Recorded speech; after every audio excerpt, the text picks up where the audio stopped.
अश्लील, नग्नता से भरा हुआ, डबल मीनिंग, मजाक से पटा पड़ा। कुछ ऐसा ही है so called stand up comedian Munawar Faruqui का शो, जिसे शुरुआत में ही बंद नहीं किया गया तो फिर वो दिन दूर नहीं जब इसके सारे एपिसोड्स इंडियाज गॉट लेटेंट की तरह डिलीट करने पड़ जाएंगे। यार मुझे समझ नहीं आता, जब तक कुछ बहुत बड़ा नहीं हो जाता तब तक किसी की नजर इन शोज पर क्यों नहीं पड़ती। और सच पूछो तो इंडियाज गॉट लेटेंट को ही गालियां क्यों देनी?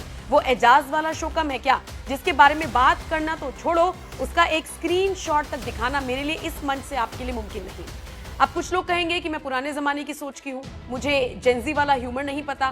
कुछ लोग हो सकता है कहें कि कौन कह रहा है कि तुम ये शो देखो।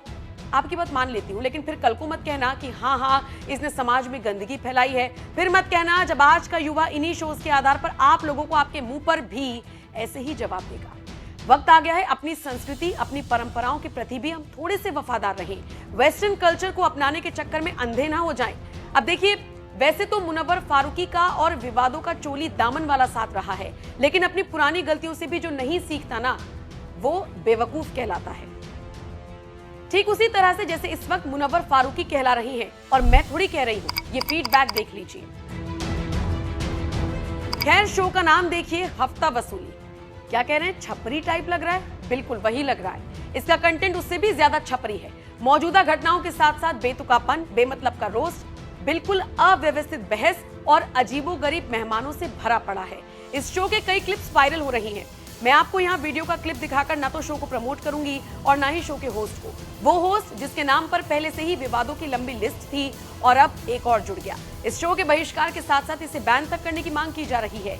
बिग बॉस 17 के विनर मुनव्वर को ऐसा लगता है कि वो शो के नाम पर या कॉमेडी के नाम पर कुछ भी बेच देंगे तो शायद वो गलत है, इसीलिए उनका शो मुश्किल में पड़ता दिख रहा है। इसके कई एपिसोड्स आए हैं, लेकिन मैंने जो गौर किया वो ये कि अप्रैल के बाद से इसकी अपडेट नजर नहीं आ रही। वैसे तो इस शो के बारे में ज्यादा लोगों को पता नहीं चला, लेकिन सोशल मीडिया के दौर में इसकी कई क्लिप्स वायरल हो रही हैं तो लोग इस तक पहुंच रही हैं। खैर, इस शो की क्लिप्स वायरल होने के बाद इस पर चाबुक चला या नहीं ये तो जल्द ही पता चल जाएगा। लेकिन चलिए अब विस्तार से समझिए कि इससे पहले भी मुनव्वर फारूकी कब कब विवादों में रही हैं।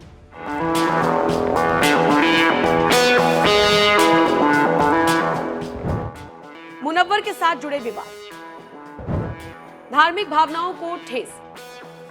मुनव्वर पर हिंदू देवी देवताओं, खासकर भगवान राम और सीता पर आपत्तिजनक टिप्पणी करने का आरोप है। हिंदू संगठनों जैसे जय श्री राम सेना और बजरंग दल ने उनके शो का विरोध किया। पुलिस और प्रशासन का हस्तक्षेप। बेंगलुरु में 2021 और 22 में उनके शो डोंगरी टू नोवेयर को पुलिस ने रद्द कर दिया क्योंकि आयोजकों ने अनुमति नहीं ली थी या मुनव्वर को विवादास्पद व्यक्ति माना गया। धमकियां और राजनीतिक विरोध। दक्षिणपंथी संगठनों और कुछ बीजेपी नेताओं ने उनके शो का बहिष्कार करने की अपील की। हैदराबाद और धर्मशाला में भी विरोध हुआ। अब बात करते हैं हाल के विवादों की। 2024 में मुनव्वर के एक शो में कोंकणी समुदाय के खिलाफ अपशब्दों का इस्तेमाल किया गया, ऐसे आरोप लगे, जिसके बाद बीजेपी नेता नितेश राणे ने उन्हें धमकी दी। मुनव्वर ने बाद में माफी मांगी। मुनव्वर फारूकी का लेटेस्ट शो हफ्ता वसूली जियो हॉटस्टार पर स्ट्रीम हो रहा है, जिसे लेकर काफी विवाद हुआ। कुछ लोगों और संगठनों ने आरोप लगाया है कि इस शो में अश्लीलता और धार्मिक भावनाओं को ठेस पहुंचाने वाला कंटेंट है। कुछ लोगों को और संगठनों को यह भी आपत्ति है कि इस शो में अश्लीलता और धार्मिक भावनाओं के साथ साथ हिंदुओं का अपमान भी किया जा रहा है। जैसे एडवोकेट अमिता सचदेवा ने दिल्ली पुलिस को ईमेल भेजकर शो के खिलाफ शिकायत दर्ज कराने की मांग की। उन्होंने भारतीय न्याय संहिता की धारा 196, 299 और 353 के तहत कार्रवाई की मांग की। साथ ही साथ अश्लीलता फैलाने, धार्मिक भावनाओं को आहत करने और सांस्कृतिक मूल्यों का मजाक उड़ाने का भी आरोप लगाया। कुछ लोग सोशल मीडिया पर इसकी क्लिप्स शेयर करते हुए दावा कर रहे हैं कि इसमें अश्लील इशारे और संवेदनशील विषयों पर आपत्तिजनक कंटेंट है। एक पोस्ट में मुनव्वर पर साधु के कॉस्ट्यूम में कॉमेडी करने और अभद्र इशारे करने का आरोप लगा। ऐसे में कई तरह के आरोप मुनव्वर फारूकी पर लग रहे हैं। मुनव्वर ने अभी तक हफ्ता वसूली के इन ताजा आरोपों पर कोई सार्वजनिक बयान तो नहीं दिया, लेकिन पिछले विवादों में उन्होंने माफी मांगी थी, ये कहते हुए कि उनका इरादा किसी की भावनाओं को आहत करने का नहीं था।